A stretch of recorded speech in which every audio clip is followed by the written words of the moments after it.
sent that cocky kid Nero to find Dante? You question my command.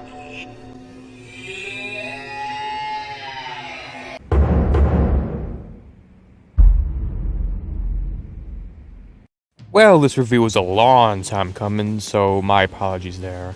Lots of procrastination and all that shit, which prevented this video from being made a long time ago, but now it's here.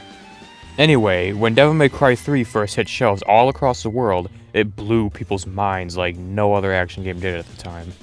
And even 16 years later, the game continues to do just that. And with the both critical and financial success of DMC3 in mind, Capcom knew they needed to deliver something truly special in order to compete with their groundbreaking predecessor. At the time, it couldn't be any more perfect either. They had just released what is still often considered the greatest action game of all time, hype for its sequels through the roof. We were heading to the next generation of gaming.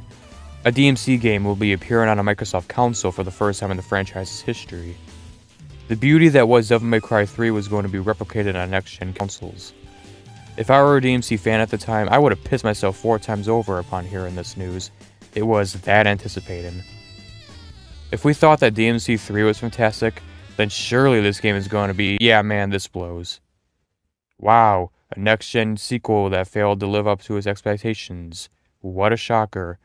Where have I heard this exact same story before? Okay, I know what you're thinking. Based on everything that's said up until this point, as well as the title of the video, you may be inclined to believe that I dislike this game. Hell, you might even be thinking to yourself, oh man, he really thinks this game sucks, doesn't he? Well, that is false. I still do think this game is good overall, but it is marred by some blatant flaws. Some of them can easily be swept under the rug, while others... yeah, not so much. Let's just get on to the actual review already. I know I'll be rehashing a lot of criticism this game gets, but it still needs to be said nonetheless, so I'll just begin with the positives. Devil May Cry 4, as you may already know, has an amazing combat system, no different than 3's and 5's. But for the first time in the franchise, you get to play as 2 different characters in the same story, Nero and Dante, both of which possess their own unique abilities, mechanics, combos, etc. Nero's gameplay may offer way less in terms of versatility compared to Dante. I mean, he's only got 1 devil arm and 1 gun after all. But he also has 2 different mechanics which really makes his combat system feel pretty unique. He's got the Devil Bringer and the Exceed, both of which provide the player with plenty of combative potential. The Devil Bringer is not only a tool used to burn in faraway opponents, but it's also so fun to use when he uses the chain combos together. Sure, it does make the combat feel like a juggle fest at times, but how satisfying does it feel to connect several different combos and even kills using this thing? The answer is very much so. But of course, luring enemies is not the only thing Nero's beastly arm can do. There's also the sweet grapple attack named the Buster.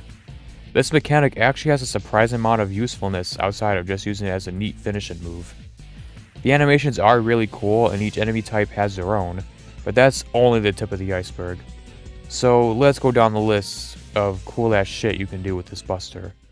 Firstly, if you're in the air and have a decent amount of enemies below, you can Buster an enemy and slam them onto the ground, which creates a solid pool of damage. Not only that, but depending on what enemy you're using the Buster on, you can use them as weapons. For instance, if you Buster a Gladius, then activate the lock-on, you can straight up skewer another enemy while also dealing damage to the one you Bustered. Enemies who react similarly to the Buster are Frost and Assaults, who can be tossed at other enemies, as well as Basilisks, who, no joke, become some sort of sweet-ass fireball cannon when Bustered. You can also use this mechanic to quickly break the enemy's guard as well. But not only is the Buster a great offensive tool, it can be used to pull out sweet counterattacks as well. The Bianco Angelos are a great example of this. Bait the dude into using his spear attack, and a well-timed Buster should fuck him up real good. And if you're well equipped with your surroundings, you can launch an Angelo into another enemy. Buster parries come in handy against a number of boss fights too, such as Credo and Burial. The Devil Bringer just gives you so many different options during combat. The mechanical depth this thing offers is enough to warrant an entire video just talking about it. But I have to move on or else this review would go on forever. And besides, I've yet to discuss the Exceed. which isn't quite as deep as his Devil Brainer, but it's still so fucking awesome. Admittedly, it was a little tough to get to the hang of it at first, but once I actually figured out how to use it properly, Nero's combat became a hell of a lot more interesting. Not only does the Exceed make your attacks more powerful, but the animations they provide are so cool. I mean, Nero is literally revving up his sword like a motorcycle, igniting the blade into flames, and just going apeshit on everyone. How satisfying is it to max out an Exceed, perform a split, then follow that up with a killer combo? All these mechanics I've mentioned lead to some dynamic gameplay that is not only filled with badass spectacle, but plenty of depth and opportunities to keep things fresh throughout. So, yeah, Nero's gameplay is pretty fantastic. I mean, sure, he does feel very entry-level and beginner-friendly. His options are limited when it comes to melee attacks, and the Blue Rose is some hot fucking ass. Seriously, this thing takes fucking hours to charge up. But as I've said before, he's just so exhilarating to play as. The Devil Brainer is easily one of my favorite mechanics of the entire franchise. The amount of shit you can do with this thing, whether you're using it as a finisher, as a means to chain combos together, as a parrying tool, as a way to flank enemies, as a way to deal AoE damage, the amount of depth Nero brings to the table is insane. And then there's Dante. Don't be intimidated, Squidward. If you thought Nero's gameplay was a blast, well, you really ain't seen nothing yet, because Dante's gameplay in this game is brutal. Like, it's batshit insane. It is mental. If the mechanical depth Nero's combat offered is equivalent to a lake, then Dante would be the goddamn Marianas Trench. Remember when I said that Devil May Cry 3's combat, while absolutely gorgeous in every sense of the word, was held back due to the game restricting you to carry only 2 devil arms, 2 guns, and 1 style at a time? Well, guess what? That issue has been tossed out of the window. Dante's entire, and when I say entire, I really do mean entire, arsenal is at your disposal at any point in time. Assuming you have them all unlocked, that is. All of his weapons and all of his styles can be chained together in any way your level of skill can allow.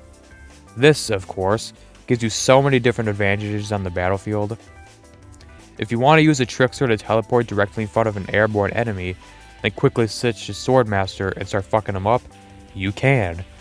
If you want to get a perfect block with Royal Guard and switch to Swordmaster and follow that up with a combo, you can. If you're stuck against a ton of flying enemies and want to switch between Swift Evasion and Gunslinging to take them out a lot quicker, then you go right ahead. The possibilities are endless. And all of this just goes without saying. I mean, just watch Dante's gameplay for 30 seconds and you'll see just how batshit insane his moveset is. I can spend hours upon hours experimenting with his moveset, coming up with a bunch of different setups and combos to follow them.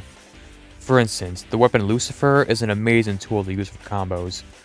Activate Swordmaster, equip Lucifer, go crazy with pumping needles into my foes, switch to a different weapon and do regular combos and just watch a damage pile up before my very eyes. During regular combat, this technique is awesome, but against bosses, it's even more satisfying.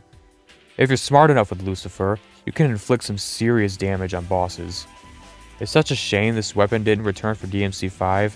I always thought it was one of the most, if not the most underrated Devil Arm in the franchise's history. There is a bit of a learning curve with this weapon, believe me. But that's essentially what I love about it. It encourages you to think outside the box and get strategic with your combat. And trust me, once you get the hang of things, you'll be able to pull off so many badass combos that do so much insane damage. It takes some getting used to, yeah, but goddamn is it rewarding once you do. Also, the list of experimental, weirdly awesome weapons doesn't stop there. There is this gun called Pandora that is literally a shapeshifting briefcase. The shapeshift relative to whatever attack you're doing. Basic shot transform it into a rocket launcher. Airborne shots transform it into some sort of submachine gun. Gunslinger style action transforms into a weird spherical cannon thing. And whatever the hell this is. I'm confused as to what the hell the box is doing, but I don't care. It's so awesome nonetheless. Wow, Pandora and Lucifer are such unique weapons that are so satisfying to use. And with those 2 brand new weapons swoon me, I can't even imagine what kind of weapons this game also introduces. Nope, that's it. Nope, That's literally it. Despite Dante's combat system being, you know, fucking fun as all hell, his weapon selection is rather dry. You get the Rebellion, which is just standard, no complaints there. But you also get Gilgamesh, a set of gauntlets and greaves that play the exact same way as Beowulf in DMC3, as well as the aforementioned Lucifer. Also, am I the only one who feels that Gilgamesh is super clunky compared to Beowulf? Like, look at this ground pound attack. Look at how he pauses in midair, then just plummets into the ground. The general punch-kick combo also feels a lot heavier and less fluid than the one in DMC3's Beowulf. Though I will give it some credit since it makes Dante look like a badass Mortal Kombat character. I mean, with that mask and everything, look at that shit, that's so awesome. Now onto the guns. They are the exact same pistols and shotgun in DMC3, but with Pandora added in. Yeah, Dante's arsenal is rather small compared to the one in DMC3, which honestly is more of a slight disappointment as opposed to an objective flaw. What is an objective flaw, however, is how badly Dante was utilized in this game. This argument I'm about to use has been recycled time and time again by reviewers of this game, but hey, it's quite possibly the worst thing about this entire game, so yeah, Dante gets cucked hard in this game. Really hard. He only gets 6. Yes, that is correct. That is not a lie. A total of 6 missions from a total of 20 missions. He only gets 6 of them. And in those 6 missions, what bold quest will he be partaking? Why, he's gonna do the exact same shit you literally just did with Nero. Listen, contrary to what some of you may believe, I genuinely don't mind backtracking. To an extent, that is. Hell, even Devil May Cry 3 and Metal Gear Solid 2, 2 games that I absolutely love, had a hefty amount of backtracking. But the issue with Devil May Cry 4's backtracking is that you're essentially replaying missions you've already done with Nero. Same enemies and everything. Where in DMC3, they had an excuse for its backtracking. The entire tower changed shape, which switched up the level design a bit. It was a very slight change, yes, but it was enough to keep the game from going stale. You're also being introduced to brand new areas, brand new enemies, and of course, you encountered new bosses in the meantime. I guess you could say that Devil May Cry 3 did backtracking in the best way you could. None of that can be said about Devil May Cry 4. Off the top of my head, the only change I can really think of is that they removed the platforming sections because they were specifically designed for Nero and everything. And oh yeah, there's that one mission where Fortuna Castle is covered in ice, which, by the way, was no different than when Nero had to deal with those holographic panels. But outside of that, Dante's campaign is the exact same as Nero's, but with half of it missing. That right there is a solid piece of evidence supporting the theory of how rushed this game was. More on that later. The way I see it, Dante and Nero in Devil May Cry 4 bear a lot of similarities to Snake and Raiden in Metal Gear Solid 2. You spend approximately 80% of the game playing as a newly introduced, bratty, silver-haired twink, while the beloved old-timer keeps the benches warm. But the difference is that MGS2 is a fantastic game. DMC4 is far from it. This game couldn't even give Dante his own bosses.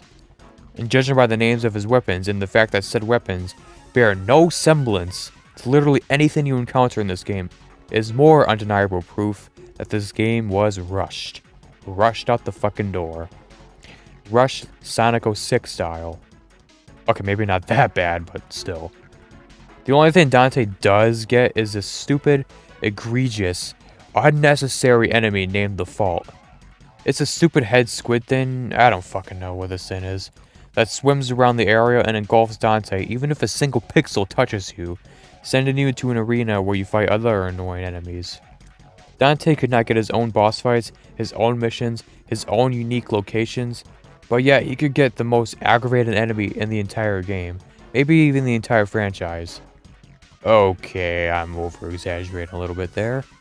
And speaking of enemies, remember when I said that one of DMC3's biggest flaws was its enemy design? It was mostly pretty good, but that game had some pretty serious stinkers. Anyway, DMC4's enemy design is... how do I put this? Yeah, it's worse. It's worse. Yeah, it's definitely worse. The most commonly spoken criticism of this game, besides the backtracking, is how Dante is forced to fight enemies that clearly weren't designed for him. This is mostly true. Share with Mephistos and Faults. They're especially aggravating because you don't have the Devil Brainer, so basically your only option is to spam Coyote charges. But the Cutlasses, just keep firing at them with Ebony and Ivory, then quickly hit them with the Sinner. Easy. Gladiuses, just use Trickster and spam Shotgun Blast. Easy.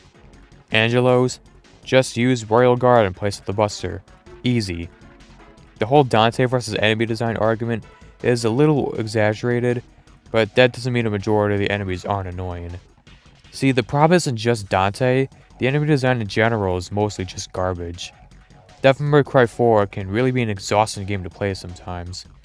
All the clips you've been seeing were recorded on Son of Sparda difficulty, and oh my god, some of the shit was just painful to play. You can see a clear downgrade in the difficulty balancing compared to DMC3's hard and very hard modes. Were there some poorly designed enemies in 3? Hell yeah, of course there were. But what was the worst thing the game had to offer? Soul Eaters? Doolahas? These are just shitty flying enemies. They ain't got nothing and shit like Chimeras, Foss, Cutlasses, or the aforementioned Faults. A lot of these enemies are either a nuisance, with very little options in how to deal with them, or they make it damn near impossible to get a stylish ranking. Like, these fucking Chimeras. Good luck trying to get a stylish ranking against these guys. Each time you knock them to the ground, they flail their little arms around, as well as when they're just standing up as well, making it needlessly excruciating to combo them. This is pretty shit when you're playing as Nero, but it's especially awful when you face in groups of them as Dante. Not to mention that the faults are constantly on your ass as well. And regarding the faults, good luck performing an attack with an animation exceeding 2 seconds, because you're bound to get sucked up by these fuckers if you do. And throughout this entire video, I've neglected to mention a very particular enemy, one that sends shivers down my spine every time I hear its name echoing throughout the caverns of my ears. I've been putting it off for a while now, waiting for the perfect time to mention it. And that enemy is the Blitz. Hoo boy. Yeah, the Blitz is easily one of the worst, if not the single worst enemy in the franchise. Disregard anything from DMC2, of course. To put it in the most blunt way possible, they are just not fun to fight. They are difficult, but to the point where it feels entirely artificial. They're constantly zipping around the battlefield at a light speed. You can't do melee attacks on them or else you'll take damage. They take forever to stagger, and once you do so, you most likely won't be able to kill them due to the absolutely absurd amount of health they have. And on top of that, following a staggered state, they activate the second form that makes their attacks and speed twice as powerful. Also, depending on how much health you have, they actually have an attack that can one-shot you. No, this is not a boss fight. This is a regular enemy that you encounter a few times throughout the game, more so in higher difficulties. It's just, why? What made you think this would be even remotely fun to fight? They're not even challenging, they're just straight up frustrating. Anyway, since the general enemy design is mostly trash, we at least have the bosses to look forward to. Right? Well, sort of? I mean, none of these bosses are particularly memorable, besides Kratos and Agnes. But the only one I can outright call bad is the Savior. Okay, Bale is kind of bad too, since the majority of the fight is spent with these anthropomorphic angler things that just take no fucking damage. Jesus almighty Christ. But other than those two stinkers, the rest of the boss lineup is passable enough. Though, like I just said, the only one who truly stands out is Kratos and Agnes. And to be honest, they both provide some of the best boss fights in the entire series. They are engaging and challenging throughout the entire fight. They have several different attack patterns to learn and weak spots to expose. The buster mechanics I mentioned way earlier shine their brightest here.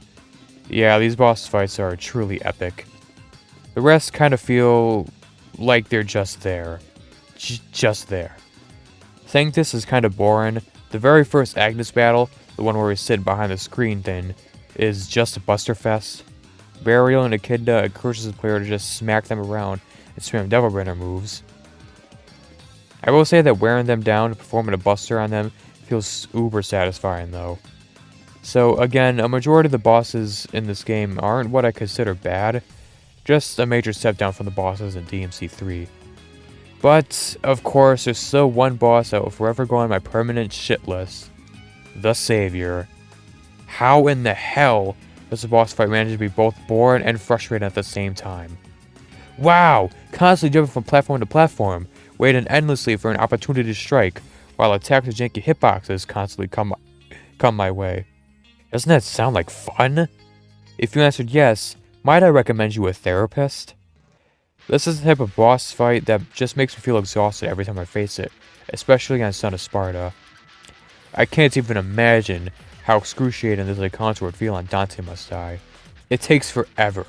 There's only one incredibly monotonous way to deal damage to it, and its attacks have really odd, inconsistent hitboxes. Like, one attack won't deal me damage even if I'm right below it, while other attacks will hurt me if a single pixel comes into contact with it. I can't be the only one who noticed this. Yeah, the Savior sucks lots of stinky ass, the enemy design does as well, and so does the way this game treated Dante. But there's still one last major flaw I have to get out before I conclude this first segment. Yes, that's right, I'm a little over 20 minutes into my scripts, and I'm still not finished yet. But bear with me, alright? Anywho, despite Dante being utterly neglected in this game, I do have to give his campaign at least some credit. As minimal as a set of missions may be, Dante was at least spared from the abysmal level gimmicks that were so painfully abundant during Nero's missions. This shit is so goddamn boring, and is such a lazy ass way to pad out the game. Like, there's this one mission where you have to push these spinning tops across the level over and over again, and I truly mean over and over again. There's also another mission where you have to traverse through vanishing platforms as two Mephistos try and impede your progress because, yeah, that totally sounds like fun. There's also these platforming sections using the double brainer where, forgive me for saying this, but I think the reboot did this stuff way better. Listen, I don't mind padding, not one bit. Matter of fact, I think you need to inject some stuff like platforming and puzzle solving in between the combat in order to keep the game feeling fresh. But when literally anything that isn't combat related is just a mind-numbingly boring and banal garbage, it just makes the game feel like it's dragging itself out. And this game is piled high with this stupid, trite-ass pattern that, much like the Savior boss fight, somehow manages to be boring and frustrating at the same time. Great feat to accomplish. I'm all for adding and stuff like this, but goddamn, at least try to make it feel worthwhile. And I haven't even talked about this awful dice minigame. If there was anything in this game that felt completely unnecessary and pace-breaking in all the worst of ways, this would be it. Much like all the other crappy gimmicks in this game, this minigame does nothing but drag, though to a much bigger extent. Alright, I'll give this thing some credit. You get a bunch of different challenges depending on what color space you land on, just like any ordinary board game. But here's the issue. They all suck ass. Also, ain't nobody want to play this dumb quasi-board game in a Devil May Cry game. Also, this game had the gall, the absolute fucking gall, to make you repeat this death game not only again, but 4 more times in the second to last mission. Forgive me, but I just think it's so fucking stupid to recycle the game's most boring gimmick during the climax. This would be like if in Yakuza 0, you were forced to grind real estate missions right before his fight in Shibusawa. This is some of the most blatantly lazy pattern I've seen in any action game of this style. Anyway, with all the analysis I spent the past near half hour spouting, I think the best overall distinction I can make about this game is that it's not necessarily a good game. Don't get me wrong, it's a fantastic combat simulator, but judging it as an overall game, yeah, it's not all that great. It's a plethora of incredibly deep mechanics and fun as fuck combat, trapped in a blatantly unfinished product. It's so disappointing too, because imagine what this game could have been had all of the planned content, like Dante's entire campaign, been included. We'll never know for sure though, because Capcom apparently doesn't give a shit about finishing this game, so we'll probably be stuck with the way it turned out forever. Anyway, time for the overall verdict. Is this game's gameplay bad overall? Of course not. It's got the best combat in the series, at the time at least, with plenty of mechanical depth, plenty of combative options, and plenty of fun to be had. It's just too bad that it was forced to be in this game that was plagued with so many flaws that drags the overall product down. Again, this game isn't terrible by any means, but my god, it's so hard for me to go back to. Let's see, how do I feel about this game's story? I think Nero explains it best. What the hell's going on here? Yeah, this one's a mess. It's a type of story where the more it progresses, the more confusing that it gets. Like, this villain, Sanctus. I have no fucking clue as to what its main objective is. Does he want to conquer Fortuna with his little army of demons? If that were the case, then why the hell does he need this savior? Did this guy seriously unleash hordes of demons just to wipe them all out with this giant rock angel thing? Maybe he's doing this to exhibit the true power of his so-called savior? But if that were the case, then why the hell did he kill his own people just to do so? I honestly cannot formulate a definitive theory because a villain's motive is never explained or even implied. The only takeaway I get out of this is that he wants massive amounts of power, and that's it? That is just bad. Any sort of narrative in this story is completely muddled. There's no plot development either, things just sort of happen until the finale. Hardly any of the missions entail anything regarding the plot either. Allow me to recap this story real quick. Okay, so Nero attends a sermon he has no interest in. Dante swoops in and starts killing these knights and their priest guy, Thin, who turn out to be demons. Both the former and the latter. Nero's mission is to hunt down Dante. Along the way, he finds out that, spoiler, priest guy Thin is a demon. Ooh.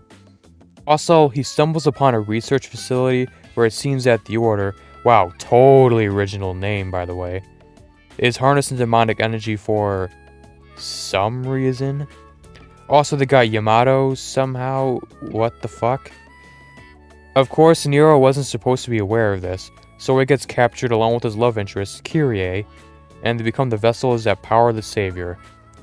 Dante comes into play, and this is right where the story completely falls apart.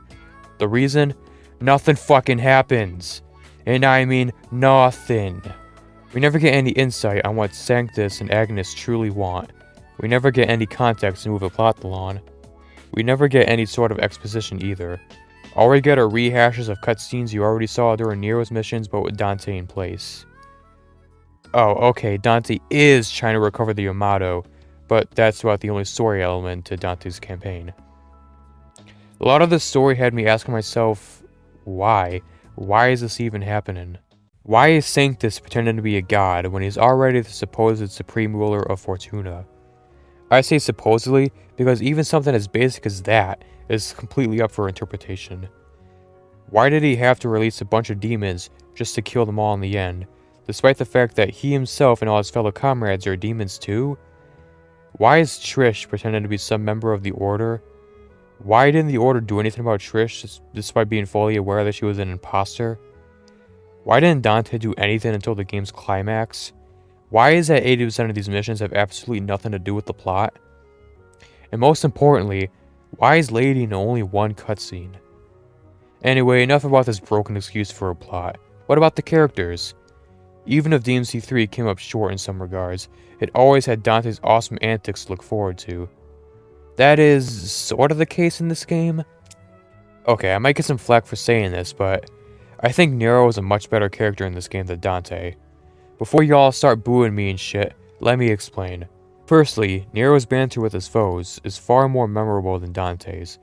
With Nero, I can easily recite a ton of his one-liners off the top of my head, unlike Dante. Dante in this game, while not outright terrible, is a lot more stale than his portrayal in 3. Some funny dialogue here and there, but nothing really stands out. Except for this scene. You summon and kill. Summon and kill. I fail to see the logic here. Said it! The price to pay for power? Also, am I the only one who feels like Dante is a bit of a prick in this game?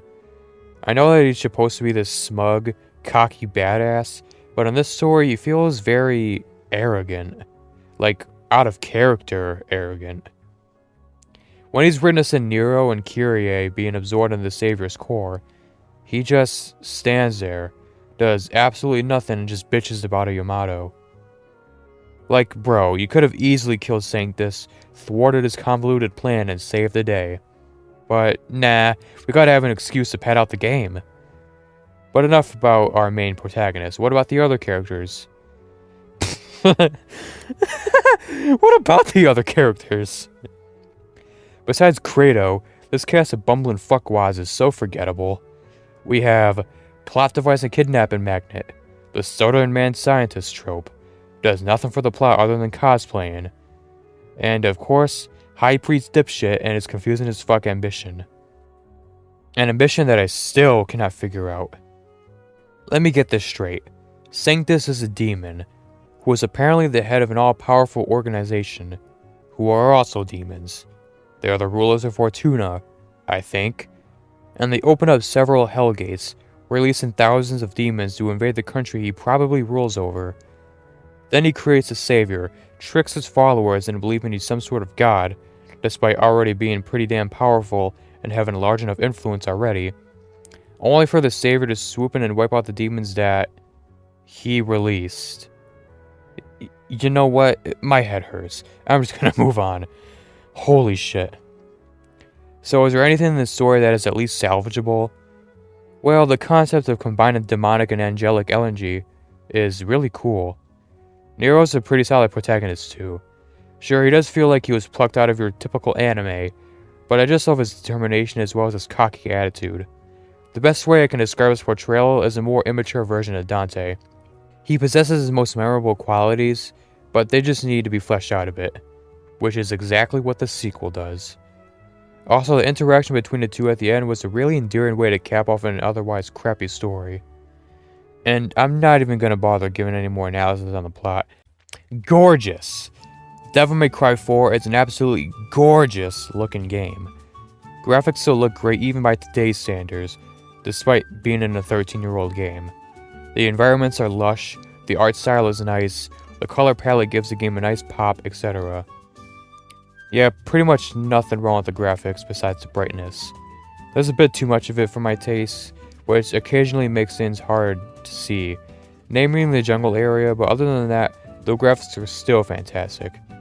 The game's graphics have aged like a fine wine, and as I said before, still look great in 2021. Yeah, this one's kind of forgettable. It's got that same industrial agrotech sound in DMC3, but it's way more polished and as a result, doesn't have that addicting harshness. DMC3 had a very sonically brutal sound that made great use of the elements they decided to use. DMC4's OST, on the other hand, is just way too squeaky clean, which is obviously the complete opposite of what this style of music should sound like. But not only that, the music in this soundtrack isn't exactly memorable either. Out of all the battle themes in this game, the only one I can really remember off the top of my head is, well, Nero's theme. That and the Bale theme, but that's just because of the annoying sound effects that it has. Pretty much any other song from this game is just so boring. Nothing in this OST is particularly bad or anything, it's just not very memorable. Kinda just goes in one ear and out of the other. Despite having played this game several times as well as listening to the entire OST from front to back, I still cannot recall what a vast majority of this album sounds like. Simply put, this OST is the exact definition of mid. The Nero theme is its only saving grace, and the rest of it is just painfully average and way too polished. Little disclaimer before I get into this category.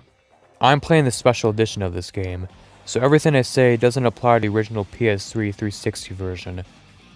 Pretty much the same ordeal as DMC3, you got your base campaign, your bloody palace, and multiple characters, each with the exact same story mode. Again, much like with DMC3, I'm a little bummed that all of these characters didn't get their own campaign, but hey, there's enough variety in each of their gameplay styles to keep me interested. It may not feel like that much, but I think the amount of content here is substantial enough, especially for a simple hack and slash game. There are 5 playable characters in total, and completing the campaigns with each of them, as well as fully upgrading them, should keep you occupied with this game for quite some time. I also really appreciate how they were able to give these extra characters their own unique movesets. Sure, Virgil is basically a copy and paste from DMC3, but the very fact that he's playable at all is good enough for me. As for Lady and Trish, their gameplay is surprisingly unique. Okay, I gotta be honest, they're both kind of boring to play as, but the very fact that the developers are able to add two completely brand new playstyles into an old game is pretty impressive. Yeah, DMC4 definitely has the strongest amount of content the series has offered so far. Perfect. Absolutely perfect. No glitches to report. Everything runs as it should. The 60 frames per second is just a cherry on top. Yep, perfect. I got nothing bad to say about this game's polish. At all. As I had already discussed during the gameplay portion, replaying this game is a pretty difficult thing to do. Nowhere near as difficult as EMC2, of course. I mean, who in their right mind want to play that piece of shit more than once? Even though this game has absolutely stellar combat and mechanics, it's just filled with too much tedious bullshit that drags the experience down as a whole. I play Devil May Cry games to immerse myself in its high-octane, diverse combat system, not to sit through these stupid fucking level gimmicks that make me want to shut the console off, then proceed to toss it out the window. I don't want to play this dumb dice game. I don't want to solve these boring puzzles. I don't want to push these stupid spinning tops across an entire section of the castle. I just want to smack some demons around with my awesome motorcycle sword. And look, I get it. It's a good idea to throw some slower paced stuff like this in between the intense combat, like I said before. But fuck dude, at least give me something that isn't this goddamn boring and needlessly frustrating. All this does is make me reluctant towards doing another playthrough, because I dread about half the game's content. Thank Christ for Bloody Palace. But of course, it's not like this game has absolutely zero replay value, because it absolutely does. The combat really makes the suffering worth it in the end. In the end, DMC4 is a really fun game, but if you ever plan on replaying it, just remember to prepare yourself for the absolutely awful anything that isn't combat really.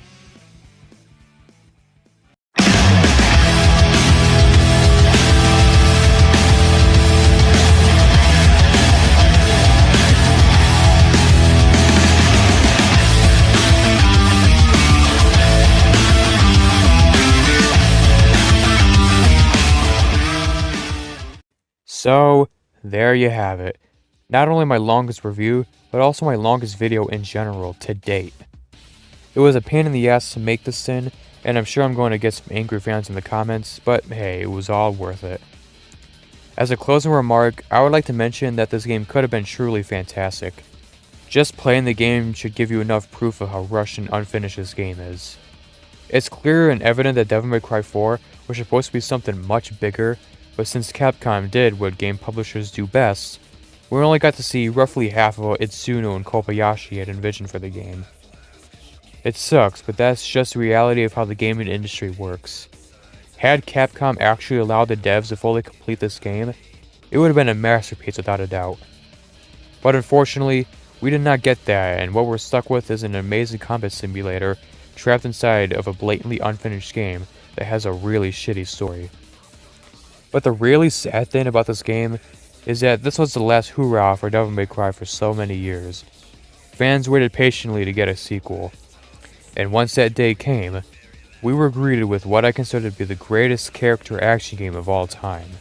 So join me next time for a review of the legendary, the mind-blowing, the expectation-shattering masterpiece known as Devil May Cry 5 2013 reboot by Ninja Theory. Oh yeah, you sons of bitches, you already know what the fuck is up. Oh yeah, DMC Devil May Cry. Greatest game ever, there ain't no other game like it, baby. Love playing this shit while chugging on Monster, sporting my tap-out t-shirt and blaring 5-finger death punch, bro. DMC 5? More like DMC Jive. Know what the fuck I'm saying, bro? Alright, I better stop. I'm starting to make myself cringe. But in all seriousness, I will conclude my DMC video essays with the latest entry in the franchise. Video expected to drop sometime in the next 3 years. See ya then. Go blow yourself.